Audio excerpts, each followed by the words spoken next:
Welcome. In this short video, we're going to zoom into the area of energy, the fuel of energy, maximizing physical and mental health. Now, obviously, physical and mental health are huge areas on their own, and we're going to zoom into mental health, and we're going to particularly zoom into planning to reduce our stress and therefore benefit our mental health.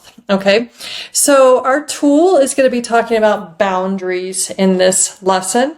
Feel free to pause the video, rewind the video, watch it on 1.2, whatever works for you. Take some notes on the note taker, and let's go.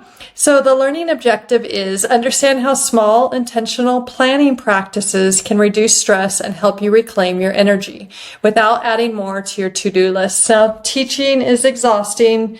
Being an administrator, a coach, whatever it is as an educator, it's exhausting. And so I'm going to teach you how to integrate self-care and reduce your stress into your planning practices, which you're a teacher. You're really good at planning for your students.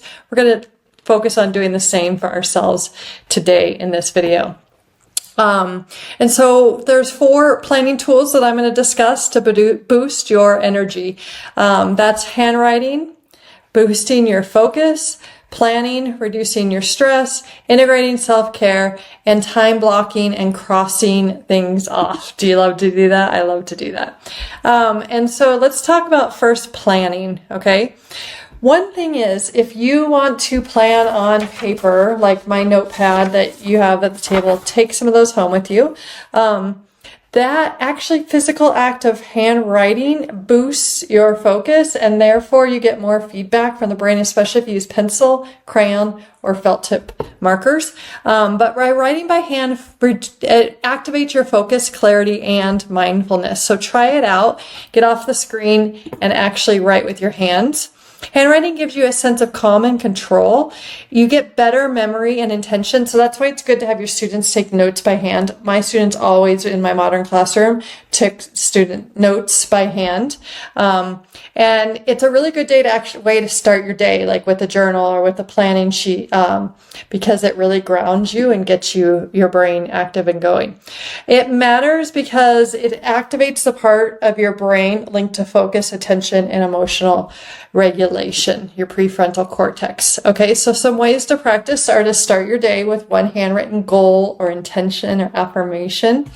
Use a journal, sticky notes, love sticky notes, your planner, and then think what would feel good to finish today. Okay, what would you want to start thinking about for a brain dump you're going to do soon about that you want to finish off today and just be like done with that. Okay, so chaos lives in your head and clarity lives on paper. So this is why we want to plan to reduce our stress, okay? Planning gives you mental relief from your racing thoughts. Once you dump them down, you're like, done, they're gone. They're on your planner. You'll either do them or cross them off, and you'll remember them because you need to do them tomorrow maybe. They give you a realistic view of your day, planning does, and you have less decision fatigue because you've already made those decisions. You've done it efficiently. Okay, planning helps your brain anticipate lower stress hormones like cortisol. Okay, and some ways to practice are doing a daily brain dump, just getting it all out, circling 1 to 2 things that really matter, writing those as priorities, and then try what can I put down so I don't carry it all? What can I cross off this list without doing it? Because the reality is it's not going to get done today. Okay. So now let's talk about integrating self-care into this plan. When you don't plan it, it gets skipped, if you're anything like me anyway.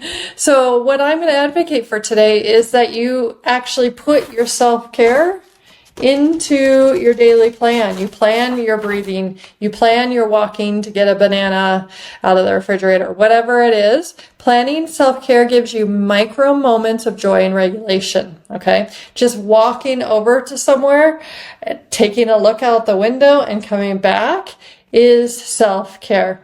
Something to look forward to. You look forward to, when I finish this math lesson, I'm going to go on a 10-minute walk around campus or the playground. It gives you a sense of rhythm and balance. And this matters because small moments like this of intentional joy recharge your nervous system and they increase your resilience, okay? Which we know as educators we need a lot of and have a lot of. Ways to practice. Add one rest or play moment to your plan. Include movement, nature, connections, and try, what's one thing that brings me back to myself? Think about that. Journal about it. Okay, now let's talk about time blocking and crossing things off. So crossing things off builds momentum. You're like, yes, I did it. Yes, I did it. Now I got to do this one. Yes, I did it. Right? So it gives you a visual plan for the day to time block. Now, what is time blocking? It's saying, I'm going to do this for 8 to 8:30. I'm going to do this for 9 to 9:30. Then I'm going to take a 15-minute break, which entails getting outside. And then I'm going to do this and this. You get more control and less multitasking because you're like, I have a half hour to do X. Dopamine boosts from completion. You got that completed. It matters because your visual structure reduces your mental load and it creates a sense of progress and accomplishment. And here's some ways to practice. Block out 2 to 3 focus times. Cross off with like a special pen or with flair. And try writing about this. What will I feel proud of that I cross off today?